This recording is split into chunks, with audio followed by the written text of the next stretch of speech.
everybody. Your live Monday night with Sherry Schreiner. It's May 28th. Oh. And it's good to be here tonight. I wasn't sure, I was in the garage earlier today and knee-deep in orgone as I've been the last several weeks, months, and years. I was thinking, what am I going to talk about tonight? And usually when I say that, then I know the Lord's going to answer me and He'll tell me what He wants me to talk about. And He did, as always.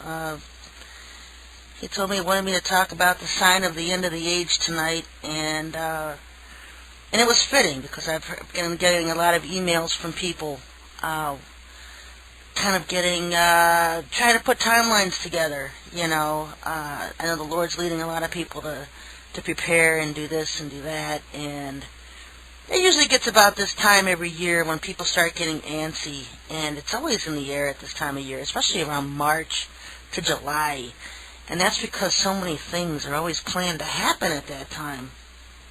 The alien invasion and all these things with the New Age agenda is all focused on those months.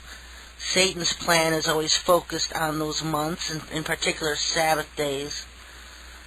And so, people get focused on about this time of the year. And I do myself, a couple years ago. I kept getting all these emails forwarded to me, and they don't do this anymore. All these people would forward me all these warnings and prophecies about a great earthquake was going to happen by the 23rd at the end of the month, and all this stuff, straight from the Lord, and I used to ask, one time I just sat and I was asking the Lord, I said, how come, if I'm supposed to be your mouthpiece, how come everybody else has all this info and you're not telling me this stuff? And He simply said this one sentence. He said, they're not listening to me. It's not me they're hearing. And so that's when I wrote that article last year, 2 years ago, on the elf god. Because the elf god is this technology that the government has. And what they can do is broadcast thoughts into your mind. They can even do that with visions. And I would tell you how you could tell visions apart. But every time I open up my big mouth to teach the Lord's people something, then I tell them what's wrong with their technology, and they perfect it, and they get even sneakier to get around, and know when it's them and not the Lord. And so I can't do that, but I'm not going to do that. But it's technology, folks. And so you get to this time of the year, and you know what, I'm starting to get more and more emails. If I had $1, even a quarter, for every person who sends me an email and says they're one of the two witnesses. I made this huge mistake about 2 years ago on this radio show, and I wondered where it came from. The Lord brought this to my mind, because about 2 years ago on my radio show I said I didn't know if the whole thing with the two witnesses was literal. The churches teach that a literal, I think they teach Moses and Elijah will return as the literal two witnesses of Revelation chapter 11. But it can't be Moses, folks, because I think it's the first chapter of Leviticus or Numbers where it says, and God buried Moses on the mountain. And so if the whole thing about these two witnesses returning as literal beings is because they never died to begin with, so they can return as literal beings, it can't be Moses. And so I've always, thought that if they're literal two witnesses returning, it would be Elijah and Enoch, because both of those two were taken up into heaven by chariots. They never died that we know of. And so it would have to be Elijah and Enoch. And so the church just goes on and on about Moses. And so I said I didn't know if it was a literal thing, if they would literally return, or if that was symbolic for people coming in the spirit of Elijah and Enoch or whatever. I didn't. I've never even flat out did a teaching on the two witnesses because it's something I've never been set on. It's something that the only thing I have on it is what the Bible says or what the church says.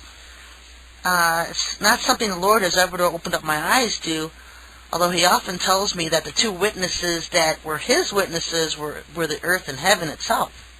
The Lord says when He speaks anything, all things are confirmed by two witnesses. And when the Lord walked to the earth, His two witnesses were the earth and heaven. And so when you look in the book of Revelation, you hear these two witnesses, Elijah and Enoch, returning and all this. And they're dying, they're killed, they lay in the streets of Jerusalem, and then they rise up to heaven, and the whole world, sees them rise up in heaven. So it really makes a case for being that the two witnesses are literal people.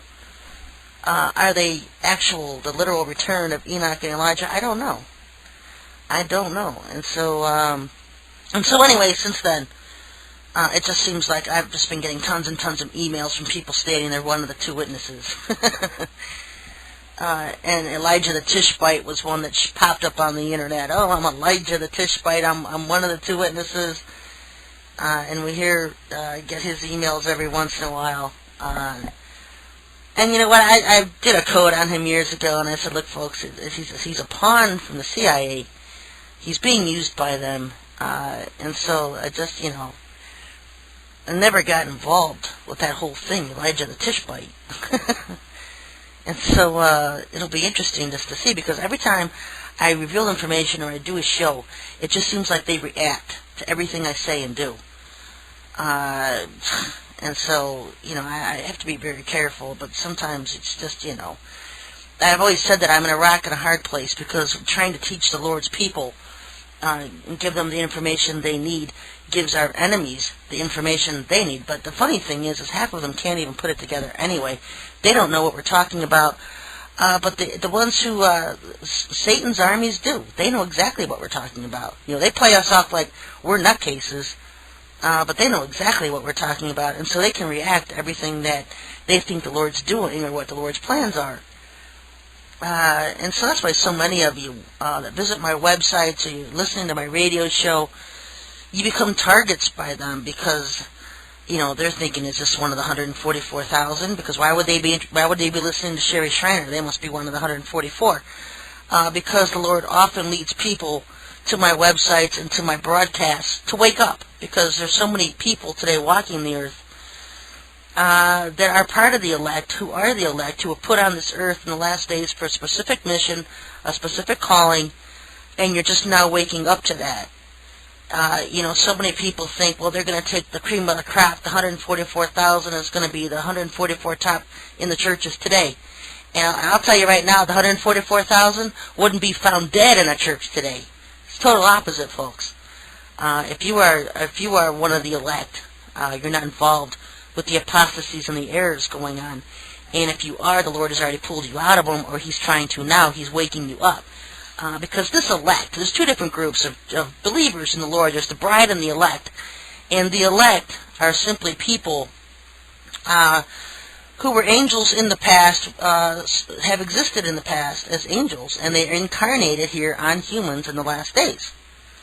And that is why the 144,000 are called the elect, because they can't be deceived. They won't be deceived. The Lord can wake them up. They'll realize who they are in the Lord. They're incarnated beings here on earth. And I've written articles on this, Angels in the Flesh. You can read it at SherryTalkRadio.com. But he says the last days' deceptions are so good that they could even fool the elect. And it doesn't mean that all 144,000 or maybe there's more than 144,000. There's more elect here on earth, but some of them go astray, and out of the ones that are here, 144,000 are actually make that part of the first group. There are two groups of 144,000. The churches tend to group both chapters about the 144,000 together, but if you look at them, they're totally two different chapters. They're totally saying two different things. One group is sealed with the name of the Lord in their foreheads in heaven as they stand before Him at the throne. The other group is sealed on earth by angels. And so there are two distinct groups of 144,000. And if you want to read that article on my website, SherryShriner.com, it's there. And I'm one of the very first. I don't know anybody else who's been teaching this for the last several years about the two groups of 144,000. I haven't seen anybody else pick up on it yet, although I've had confirmations from other people that the Lord has told them the same things. The problem being is that most of the elect are hidden. The Lord wants them away from contact with me and with others. He keeps His people separated and hidden. He knows anybody who contacts me is going to be a target for the government. Raise eyebrows as that person being one of the